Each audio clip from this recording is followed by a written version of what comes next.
Intelligent Transportation Systems Podcast. Hello everyone, welcome back to the ITSPodcast, the premier periodical podcast on intelligent transportation research and engineering. This is episode 17 for September 2014. I'm Javier Sánchez Medina from the IEEE Intelligent Transportation Systems Society.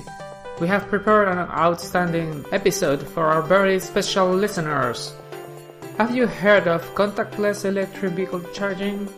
We have a striking interview with Professor Young Jae Jang, one of the leaders of the online electric vehicle project at the Korea Advanced Institute of Science and Technology. It is a challenging and informative interview you will enjoy for sure. We also have a surprising transportation in history mini section, this time by our just arrived new volunteer Mehran Shirazi. You will get amazed about the use of electric vehicles 1 century ago in Manhattan in the US. Please listen also to the news mini section. We have a very important call for nominations for the ITS Society's Board of Governors and a conference call. And that's it, let's jump into it. Enjoy! This is a news mini section for September 2014. Every year, the IEEE ITS Society appoints 5 new Board of Governance members. The term of board members is 3 years, and in these 3 years they are expected to actively participate in all decisions of the Society and to attend the board meetings, which are generally scheduled either as a teleconference or back-to-back with our flagship conferences, the IEEE Intelligent Vehicle Symposium and the IEEE Intelligent Transportation Systems Conference. The ITS Society is now seeking nominations for such candidates. Self-nominations are also acceptable. They should be sent together with a brief CV and a short statement on their goals for the ITS Society. Both candidates must be members of the IEEE ITS Society. Nominations should be sent before September 20 via email to stiller@kait.edu with subject ITSS Board nomination. Please search for further information at itspodcast.cicei.com. We will end this mini section with a conference participation call regarding the 2014 IEEE International Conference on Vehicular Electronics and Safety that will take place in India during December 16 to 18. They have extended their submissions deadline to September 20. Please circulate this information. Transportation in History by Mehran Shirazi, PhD candidate at Simon Fraser University, Canada. Do you think private electric transportation is a true innovation?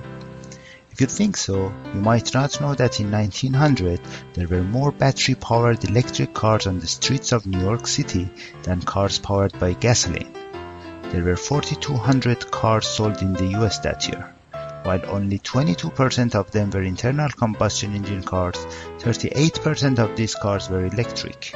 These electric cars had obvious advantages. Unlike gasoline cars, they did not have any vibrations. They didn't need any crank start. They were clean, and they were generally very easy to maintain and use. Although they were slow and had limited driving range, because of the above advantages, they looked like the ideal choice for urban transportation. So you might wonder why they disappeared. The arrival of Ford's Model T in 1908, which was an affordable gas-powered car, was one of the reasons. However, the main reason was the mismanagement and consequently the death of a New York taxi company named Electric Vehicle Company, which used more than 2,000 electric vehicles in New York City. Electric starters were the final nail in the coffin. William Whitney, the manager of the company at the time, believed he had found the solution to the main issue of electric cars, limited range. Instead of stopping every few hours to charge an electric car's big batteries, cars would swap out empty batteries for charged ones. The idea worked at the beginning, but when Whitney increased the number of cars in the company, his overstock of batteries became smaller, the quality of the maintenance deteriorated. Gradually, batteries started to fail, which resulted in a fleet of malfunctioning taxis, the collapse of people's trust, a fire that destroyed 300 of the vehicles, and the panic of 1907 in the US caused the bankruptcy of the company. The collapse of electric vehicle company stained the reputation of electric cars. Discouragement of innovation was the actual heritage of the company. Investments in batteries and charging infrastructure stopped after this incident, which resulted in complete disappearance of electric cars from the market in 1920s. The mismanagement and death of EVC terminated the great electric hope of New York City in the beginning of 20th century. The results can be felt even now, more than 100 years after the incident.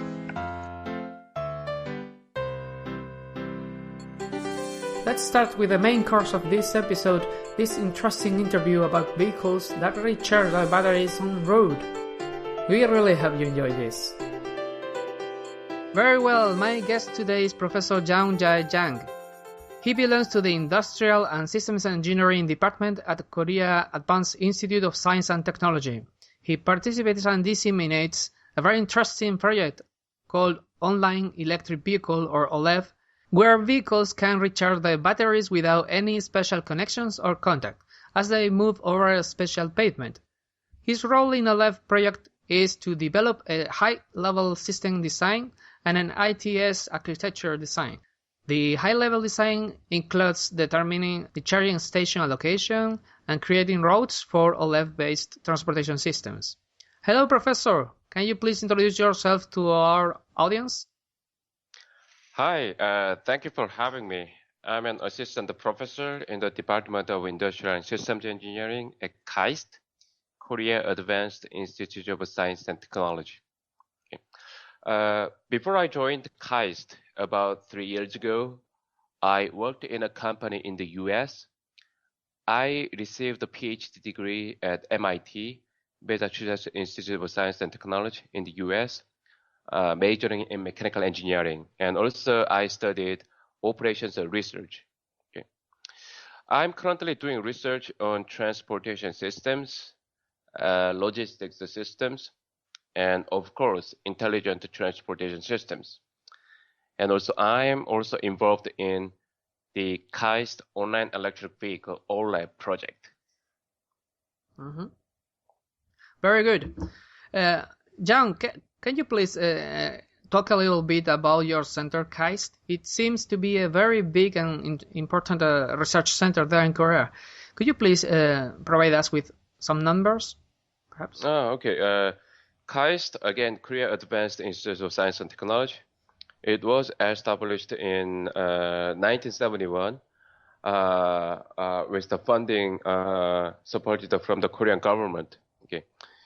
It was established to model a research-focused university and to foster elite human resources in science and technology needed by the nation. Okay.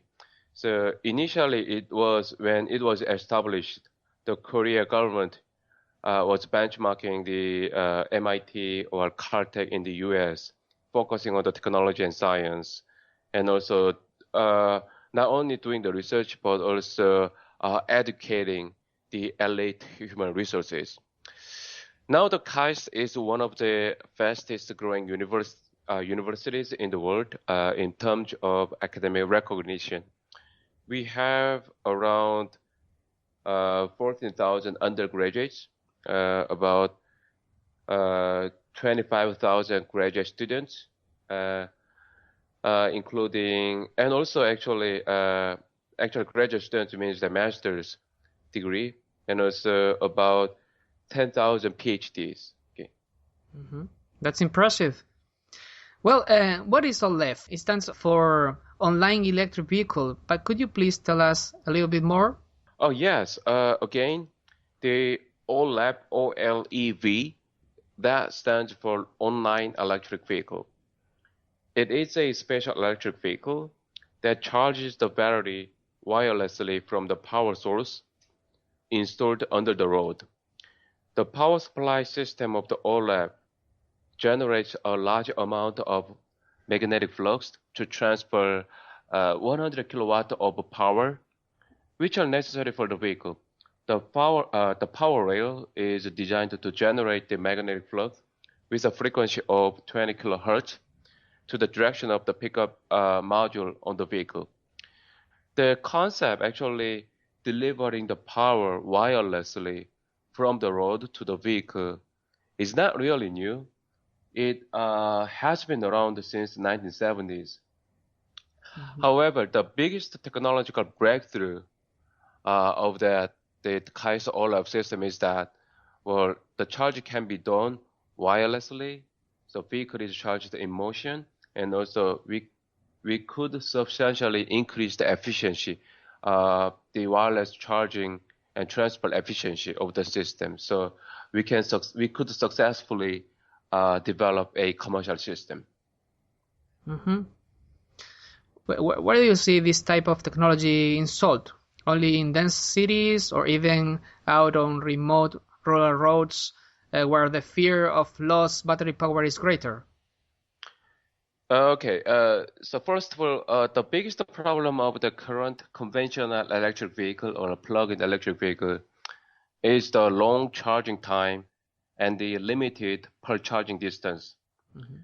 For example, it takes at least 20 minutes to charge the 20 kilowatt hour battery with the fastest charger. Okay. Also, the distance to drive with the current fully charged battery is limited. So therefore, the driver always has to be worried about running out of the battery. Mm-hmm. However, with the OLED technology, since the battery can be charged while the vehicle is in motion, you do not need to stop driving the vehicle to charge the battery. As long as the charging infrastructure is placed, around the clock operation is possible. So therefore, we believe that this application is applied well to the public bus transportation system operating in an urban area. They operate with time schedule and make frequent stops. So if we can optimally place the charging infrastructure on the road, then around-the-clock operation of the electric vehicle service can be possible. And so far, the shuttle bus system servicing in the KAIST campus is operated by the OLED system. Mm-hmm. Well, that technology is very interesting indeed. But what is the plan? It seems that you have to convince simultaneously both administrators and car makers, for the former implanting your magnetic resonance system in the streets, and then later designing and building the cars, including that energy capturing system. So what's the plan? Well, should we install the charging infrastructure first or build the cars first? That's more like a chicken and egg problem. Yeah. In order to get around this problem, we developed applications for special commercial vehicles, such as the shuttle buses in the school campus or trolleys in the amusement parks. With that approach, we are delivering entire transportation system, not only the infrastructure or not just the vehicle, but the integrated solution with the charging infrastructure as well as the vehicle units. Mm-hmm.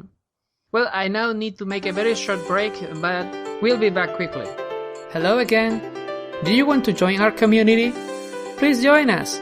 We have a few options for you to choose. We have a Twitter account, a Google Plus website, and a LinkedIn group. For all of them, all you have to do is simply to search for ITSPodcast. It's just ITSPodcast all together, and you will find us. We also have a Facebook page. It's easy. You search for ITSP for ITS Podcast, .ITSS for ITS Society. So in Facebook, you can find us searching ITSP.ITSS. Please go and join us. Join our selected community sharing our passion for intelligent transportation science and engineering. Thanks for listening to ITS Podcast. Let's get back to our interview. Very well, we're back with Professor Jang. Professor, how is it going with the commercialization of this system? Do you have customers interested in purchasing this system? What kind of customers, for example? I've seen that there are already some deployment, as you said, in the KAIST University campus. So how is it going? Let me give you some history of the commercialization of the system. Right. The first commercial version was deployed at the Seoul Grand Park about 3 years ago. The Seoul Grand Park, one of the amusement parks in Seoul. It was originally designed for the trolleys circulating around the park. The system, the OLED system, actually replaced the old diesel-based trolleys. Okay. The second commercial version was the KAIST shuttle, as mentioned. Okay. The system started the service in October 2012, and it has been operating pretty well since then. The third commercial version is the public transit system deployed at Gumi metropolitan cities in Korea, one of the cities in Korea. It was deployed last year. Actually, the system is the first OLED-based public transportation system deployed on a normal urban street. Okay. So our major customer is the government sectors. Government is interested in using the technology for the public transportation systems. And also, we also have a couple of plans to deploy the system in several urban areas around South Korea. And also, the other metropolitan cities around the world, including the Malaysia and also Utah cities, and also Boston, Boston in the United States, they showed very strong interest applying those technologies to their mass transportation systems, and we are currently in the talk. That's impressive.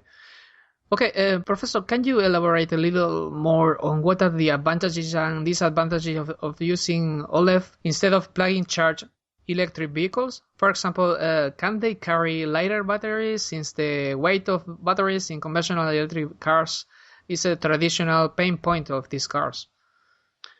Okay, well, of course, there are several advantages. Okay, as I mentioned earlier, the biggest benefit is that you do not stop driving to charge the battery, since the charge can be done while in service. Mm-hmm. Also, compared to the plug-in electric vehicle, the charge is done automatically. You drive and the charge is done automatically. You don't need to any manual operation like connecting the cable between the charger and your car. So it's very convenient, and also, the charge is done while you are operating, and also, so therefore you don't have to carry the vehicle does not need to carry the huge battery, so you can reduce the size of the battery significantly. So that's another benefit. Mm-hmm. And not having the users plugging in the batteries, I guess, is safer as well. Oh yes, of course, it's a lot safer. So driver will for example, like a rainy day. Or there are a lot of rain or a high humidity. Mm-hmm. Well, there's always danger of a lot of things, but you don't need to touch anything. So that is the major benefit. And how is this system green? I've seen your website that where you say that OLED is, I'm quoting, symbolic of green growth. That's strong. How is this system green? For example, where does the energy it uses come from? There are some voices saying that there may be other greener options, like, for example, they are testing now in California hydrogen fuel vehicles, where the carbon footprint may be smaller than the yielded by cars using massively electric energy. So, how do you think your system is truly green with this regard? Okay, well, this is very valid, but a very challenging question.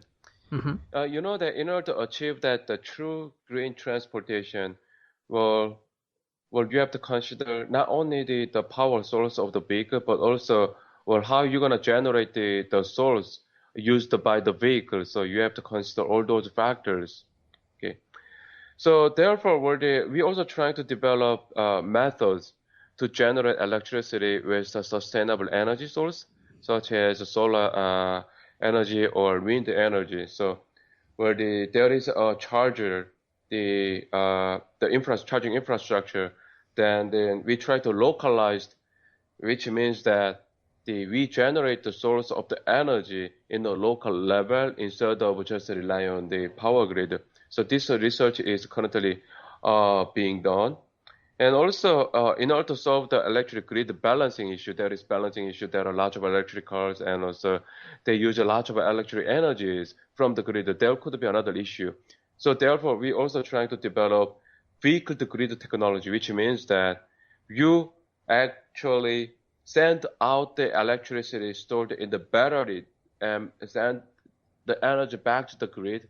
Actually, you are selling that your electricity. So that in that way, if you don't use your car is parked at your office in the afternoon, then you believe that you have enough energy stored in the battery that you can set it back. So and vice versa. Of course, we're using the wireless charging technology or wireless power transport technology. So lots of research is still going on, and those are very interesting topics. And also, speaking of the hydrogen fuel vehicle, the example you gave me, well, there are a lot of other type of alternative vehicles. Well, I don't want to say that the OLEV technology or electric vehicle is advantage over other alternative vehicles. You know that, well, there is also advantages, but also disadvantages.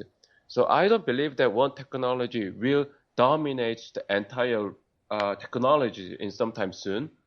But my point is that there is always a niche market. So there is electric vehicle and there is a wireless charging technology. We combine them together, and there is a niche market we can penetrate. Okay, so maybe in the future, several different technologies can survive all together. Maybe possible. So therefore, I don't think that we're gonna compete with a certain technology and this technology will survive in the future. Well, I don't want to say that, but there is a technology available and we can take advantage of that. Your answer is also challenging. Yeah. Well, let me place a more general question now to finish this conversation. South Korea is now experimenting a really impressive growth, perhaps mainly based on new technologies. The country looks like filled up with innovation projects, not just in intelligent transportation. Can you please explain what is the social and economic trick you're using there in South Korea to be blossoming this fast? What is the role and weight of the Korean academia, the industry, and the local administrations? Oh well, it's not easy to answer. Well, 50 years ago, right after the Korean War, Korea was literally the poorest country. But now it became the country of 12th largest economy in the world. So, well, the country has been growing in a very fast. Okay. Well, I think that we never hesitated to try something new. Also, we have a lot of passion in the technologies. Okay. And also there has been strong support from the Korean government in research and development, R&D. So with that strong support from the government and also technology-oriented mind, as well as adventurous culture, all those created the success, I believe. So for example, like O-level is one good example. Korean government was willing to spend the technology. There was a risk, right? There is always a risk, but the government didn't hesitate to invest the money on that. And also the researchers they really jump on that, try to do something new. Okay. And so that's the technology oriented and also the adventurous mind, I believe. So all those actually created the great success in Korea. Okay. Well, Jang, thank you very much for your participation in this interview. I really like it, and I think our listeners will enjoy it as well. I think many of us are looking with amazement this development you were talking about. So congratulations on that, and good luck with your project. Okay, thank you for having me. And also go to the YouTube site and type OLEV, OLEV, OLEV, KAIST. Then you can see the videos of the OLEV system. Okay, thank you. We'll put those links in our website, so be sure that our listeners will watch it. Thank you. Goodbye. Okay, bye. Well, it's over. We need to recharge our batteries as well. Please send us comments on this episode.